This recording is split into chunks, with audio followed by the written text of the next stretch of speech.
दोस्तों, बहुत सारे लोग अपने प्रचार प्रसार, अपने तमाम तरह के संगठनों के विस्तार के लिए कार्य करते हैं और उस कार्य में तमाम जो है प्रकल्प जो है लाए जाते हैं, लगाए जाते हैं, चलाए जाते हैं। लेकिन सबसे बड़ा जो प्रकल्प होता है वो प्रचार का माध्यम बनता है। इस तरह का जब होर्डिंग बैनर लगता है, चुनाव अवसर पर हैं, बहुत सारे पार्टियां, बहुत सारे नेता अपने अपने होर्डिंग बैनर लगाएंगे। लेकिन यहाँ पर एक होर्डिंग आप देख पा रहे हैं, एक बहुत बड़ा जो है एक बोर्ड आप देख पा रहे हैं, फिशरमैन आर्मी। जी हाँ, फिशरमैन आर्मी का बोर्ड लगा और इस पर कई एक सामाजिक कार्यकर्ताओं की तस्वीरें लगी।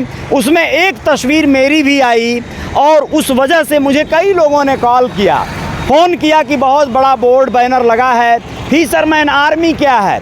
आज आप लोगों को इस प्रश्न का जवाब रियल रिपोर्टर न्यूज़ स्टार पर दूंगा। मैं अजय साहनी स्टार, और बहुत बहुत स्वागत करना चाहता हूं फिशरमैन आर्मी के जो चीफ हैं भाई श्री चंद्रभान निषाद जी का। बहुत बहुत धन्यवाद सर, स्वागत है आपका। आपका स्वागत है जी। बहुत अच्छा लगा। आप ज़रा यहाँ आ जाइए, इसी सामने आ जाइए एकदम। देखिए, यही चंद्रभान निषाद जी हैं जिनको हम लोग फिशरमैन चंद्रभान निषाद जी कहते हैं। और फिशरमैन साहब से जानेंगे कि क्या योजना है। साथ में हैं राज कपूर निषाद जी, जो कि फिशरमैन आर्मी के शानदार जो है कर्मठ साथी हैं। ओमकार रंजन जी हैं। मैं सभी लोगों से बात करूंगा। फिशरमैन साहब बताएं, ये जो होर्डिंग लगा है, मेरी भी तस्वीर लगी है, बड़ा अच्छा लग रहा है, मुझे गर्वान्वित हो रहा हूँ मैं। लेकिन क्यों ज़रूरत पड़ गई फिशरमैन आर्मी की, क्या ज़रूरत पड़ गई? देखिए, फिशरमैन आर्मी की ज़रूरत इसलिए पड़ी कि पूरे जो फिशरमैन समाज जो है, जो फिशरमैन समाज जो है सभी पार्टियों के साथ, सभी संगठनों के साथ रह करके देख लिया। इनका कहीं से भी कोई निवारण नहीं हुआ। और जितने भी लोग थे जिनके साथ ये समाज गया, सभी लोगों ने ठगने का कार्य किया।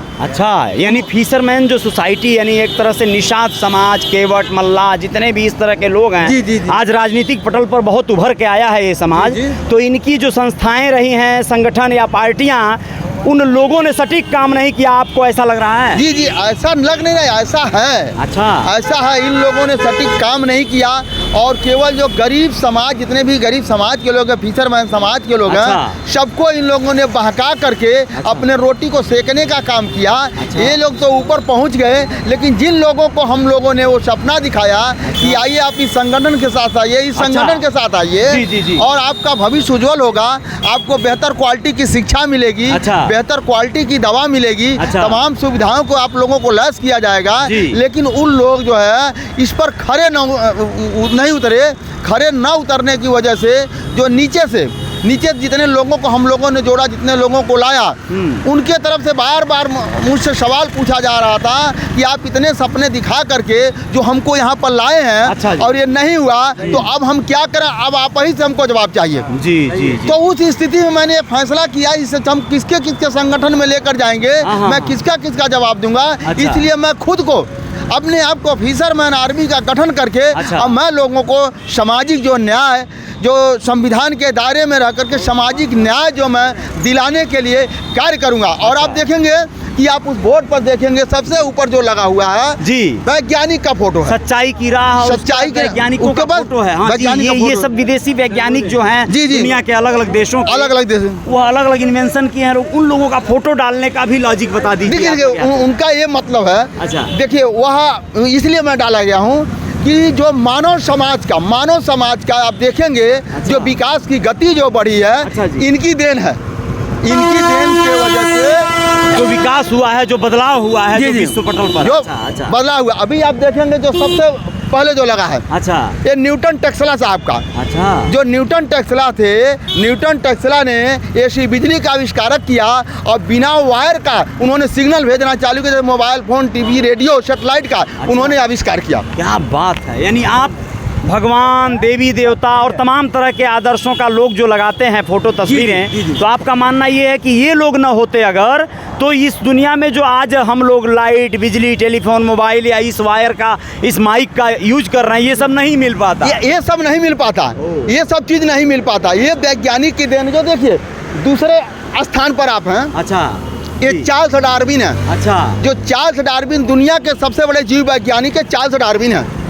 इन्होंने ये थ्योरी दिया कि इंसान की उत्पत्ति ही मछली से हुआ है। Oh my God. पूरी दुनिया फिशरमैन है। हाँ बिल्कुल बिल्कुल बिल्कुल। ये इनका क्या नाम है। अच्छा। और आप विज्ञान को नकार नहीं सकते। विज्ञान को कौन नकारेगा। हाँ। विज्ञान की ही देन है। आज देखेंगे तो ये सब चीजें चल रहा जी। उसके बाद आप देखेंगे तो वो जो है स्टीफन हॉकिंस, हाँ जो 12 साल की उम्र में विकलांग हो गए, विकलांग हो गए और व्हील चेयर पे ही बैठे हुए ऐसे। व्हील चेयर पर बैठे थे। उनको जब डॉक्टर ने कहा कि आप केवल 2 साल का मेहमान हैं, वो हंसने लगे अरे कि मैं 2 साल नहीं, 20 साल नहीं, 30 साल नहीं, मैं 70 साल जीऊँगा। हाँ, हाँ। और उन्होंने 70 साल उम्र पार करके तब जा करके मरा और उन्होंने ब्लैक होल का जन्म दिया। उन्होंने बताया कि सूर्य तारे की उत्पत्ति कैसे हुआ, इस चीज़ का उन्होंने थ्योरी दिया। अच्छा अब उसके बाद देखिए जी। गैलीलियो साहब हैं। अच्छा उसके बाद गैलीलियो साहब हैं। हाँ। गैलीलियो साहब ने वो दूरबीन के द्वारा उन्होंने दिखाया कि सूर्य और चाँद की दूरी को मापने का कार्य किया। इतने बड़े उन्होंने दूरबीन बनाया। और जब इस चीज़ को उन्होंने बताया कि पृथ्वी और सूर्य की दूरी इतना, चाँद की दूरी इतना है, एक ग्रह है, तो वहाँ की सरकार इनको जीवन कारावास कर दिया। Oh my God. अच्छा। और वह जेल में ही उनकी मृत्यु हो गई। हाँ। लेकिन वैज्ञानिक डरे नहीं, उस पद्धति पर काम करते रहे। अंत में उस जो देश यह साबित हुआ। ये साबित, उस देश की सरकार ने माफ़ी मांगा, पूरी देश की जनता से माफ़ी मांगा कि मैंने ऐसे वैज्ञानिक के साथ मैंने घोर अन्याय किया। दूसरा चीज़ उसके बाद में आप देखेंगे जी, वो है जेम्स वाट। अच्छा। जेम्स वाट जिन्होंने दुनिया में सबसे पहले भाप का इंजन लाया। क्या बात है, वाह। और भाप का इंजन है जिसे आप देखेंगे तमाम गाड़ी घोड़ा, ये उनकी देन है। तो मैं ऐसे महापुरुषों का जो मैं फोटो लगाने का मेरा ये मतलब है। अच्छा। कि देश की विकास, पूरी दुनिया की विकास की गति इन्होंने लोगों ने दिया। ऐसे महापुरुष को मैं बारंबार नमस्कार करता हूँ। लोग जहाँ पे बहुत छोटी संकुचित मानसिकता के साथ कार्य कर रहे हैं, वहीं पर आप विश्व पटल पर जाकर फिशरमैन आर्मी का गठन करके या फिर विश्व लेवल पे सोच रखने वाले संगठन को चला रहे हैं। राज कपूर जी, क्या कहेंगे आप, किस तरह आप लोग जो है कार्य करेंगे, समाज के लिए किस तरह कार्य करेंगे? समाज के लिए हम लोग एक नए तरीके से काम करेंगे। यहाँ पर तो जाति पाति, भेदभाव, धर्म, उन्माद, यही सब पे जो है काम होता है, लेकिन आप लोग ऐसे कैसे करेंगे? मानो समझ के करेंगे, जात समझ के नहीं, मानो समझ के करेंगे। वाह, क्या बात है, बहुत। महात्मा बुद्ध जी ने कहा था जी। ये सारे लोग मानो हैं। अच्छा। मानो की कोई जात नहीं होती है। हाँ उन्हीं के परचिन्हों पे चलते हुए जी। मैं भी कह रहा हूँ कि मानो कोई जात नहीं है। हाँ और मैं सभी को मानो मानकर उनकी हक की लड़ाई को लड़ूंगा। जी। चाहे उनके ऊपर लाख मुसीबत आवे तब भी मैं पीछे नहीं हटूंगा। सच्चाई की राह पर, सच्चाई की राह पे रहेंगे आप। चलेंगे एकदम। क्या कहेंगे रंजन जी आप? देखिए, सबसे पहले तो इसमें जो सच्चाई की राह हाँ है जी। वो वास्तव में जो हम आँख से देखें उसी को माने। हाँ जी। और हम लोग बहुत संगठनों में काम करके लोगों को आगे से नेता बना दिया कि समाज के लिए लोग कुछ करेंगे। जी जी जी। लेकिन निश्चित रूप से ये सब कोई काम नहीं कि केवल अपने विकास का है। और इस संगठन में जो लोग जुड़े हैं अच्छा। वो सब जमीनी स्तर के हैं। अच्छा। और जमीनी स्तर के होने के नाते ये दृढ़ संकल्पित हैं। अमीर आदमी बनेगा तो उसको दूसरी विचारधारा रहे, लेकिन एक गरीब आदमी जब जमीन से उठ करके उस संगठन को चलाएगा, उस संगठन में बहुत मजबूती मिलेगी और वो लूट खटोस करने वाला नहीं होगा। अच्छा। वो केवल सामाजिक बात करेगा और समाज को आगे बढ़ाने का काम करेगा। और निश्चित रूप से फिशरमैन आर्मी इस ज़मीन पे चल करके सभी समाज के लोगों को एक राह पे दिखाएगा। जैसे जो वैज्ञानिक आपको दिखाई दे रहे हैं, इस दुनिया को विकास करने में सबसे मुख्य भूमिका इन वैज्ञानिकों का है। तो मैं दावा के साथ कहता हूँ फिशरमैन आर्मी जो संगठन है, इस समाज को आगे बढ़ाने के लिए सभी संगठन, गरीब जो भी जुड़े हैं इससे, सब लोग उस रास्ते पे चलें। वैसे ओमकार जी, मैं ये कहूँगा कि ये रास्ता जो है लखनऊ जाता है, यहाँ गोरखपुर से लखनऊ जाता है। यह बोर्ड बैनर आपका यहाँ पर लगा है लखनऊ के मुख्य मार्ग पर एक तरह से, तो ये कहीं लखनऊ और फिर दिल्ली जाने की तैयारी वाला बैनर तो नहीं है जैसे और लोगों ने किया? देखिए, पहले तो हमको ज़मीन पे काम करके दिखाना है समाज को। जब तक हम समाज के लिए एक कदम, एक सच्चाई दिखाएंगे नहीं उनको, तब तक उस समाज को भरोसा नहीं होगा। क्योंकि इससे पहले जो लोग नेता आए हैं वो सब लोग उनको छले हैं। तो हम लोग समाज के लिए एकदम बेहतर काम करेंगे, तब इस रास्ते पे हम लोग जाने का काम करेंगे। समाज को यह मालूम हो जाए कि यह असली समाज है, यह ज़मीनी नेता है, यह ज़मीन पे काम करने वाले लोग हैं और समाज को अच्छी नई दिशा दे रहे हैं। क्या बात है। एक अंतिम बात आपसे जानना चाहूँगा मैं, आप चूँकि चीफ हैं, आर्मी के एकदम हेड हैं, तो ये आर्मी जो संगठन है अपना, यह मारपीट, आर्मी शब्द जैसे अग्रेसिव आता है, वैसे भी कुछ कार्य करेगा या संवैधानिक तरीके से? देखिए, यह मारपीट की बात नहीं है। अच्छा। मारपीट की बात नहीं, आर्मी का मतलब एक फौज है। फौज है, एक फौज है, रक्षा करने वाला। रक्षा करने के लिए फौज बनी है, ना कि मारपीट करने के लिए हाँ, बनी। हाँ। किसी भी तरीके से अभी देखिए, आप जो कि फिशरमैन आर्मी के लोग कहीं मार करने नहीं जाएंगे। हाँ। कहीं मार हो रहा तो उसको समझौता करने जाएंगे। मार करने के लिए। आने वाला 2024 के चुनाव में जी, जी। आपकी क्या भूमिका हो सकती है? मतलब चुनाव में शामिल होना है प्रत्यक्ष रूप से, या पीछे रहकर, पर्दे के पीछे रहकर किसी को सहयोग करना है? क्या योजना है? देखिए, अभी जो मेरी जो योजना है, जो हमारे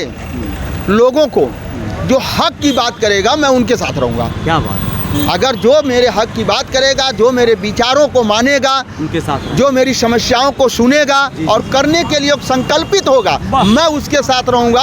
और पूरा मेरा समाज जो है, फिशरमैन समाज का मतलब होता है जितने गरीब लोग हैं, किसी भी जात धर्म के लोग हैं, सबके सहयोग के लिए मैं उसके साथ कार्य करूंगा, और कोई रास्ता नहीं है। देखिए, बहुत सारी जानदार जो है बातें हुई फिशरमैन आर्मी के चीफ चंद्रभान निषाद जी से, ओमकार रंजन जी से, राज कपूर जी से, और ये लोग इस आर्मी के एक तरह से सारे दारोमदार को देख रहे हैं। और भी जो लोग संस्थान से जुड़ना चाहते हैं वह लोग सीधे संपर्क कर सकते हैं। मोबाइल नंबर डिस्क्रिप्शन में दे दूंगा, आप लोग जो है बात कर सकते हैं सभी सदस्यों से, सभी जो गणमान्य जो भी संरक्षक हैं, जो भी पदाधिकारी हैं, आप लोग उनसे जुड़िए। और आपको लगता है कि फिशरमैन आर्मी से जुड़ने से आपके हितों की रक्षा हो सकती है, तो फिर आप निसंदेह उस आर्मी, उस संगठन से जुड़कर आप कार्य करें, उससे सेवाएं लें। जय जयकार जारी रहेगी। बहुत सारी बातें हैं जो ख़त्म नहीं होने वाली हैं। राजनीतिक मुद्दों पर भी चर्चा होगी। यहाँ पर नौसर चौराहे के पास खजनी वाले मोड़ पर हम हैं, और ये बोर्ड एक बार फिर से देख लीजिए आप लोग, फिशरमैन आर्मी का लगा हुआ ये बोर्ड आप लोगों को यह कह रहा है कि आपके बीच एक नई उम्मीद आई है। इस उम्मीद पर, सच्चाई की राह पर चलकर आप क्या पाना चाहते हैं और क्या पा सकते हैं, इसके लिए आप स्वयं एक प्रश्न चिन्ह खड़ा कर सकते हैं, जिसका जवाब देने के लिए चंद्रभान निषाद, ओमकार रंजन, दुर्गेश साहनी, राज कपूर निषाद और ऐसे ही तमाम साथीगण, राधे श्याम निषाद आदि तमाम लोग हैं। हम भी आप लोगों को इस बात पे जानकारियां मुहैया करा सकते हैं। जय जयकार जारी रहेगी। बहुत बहुत शुक्रिया भैया, धन्यवाद। जय हिंद, जय भारत।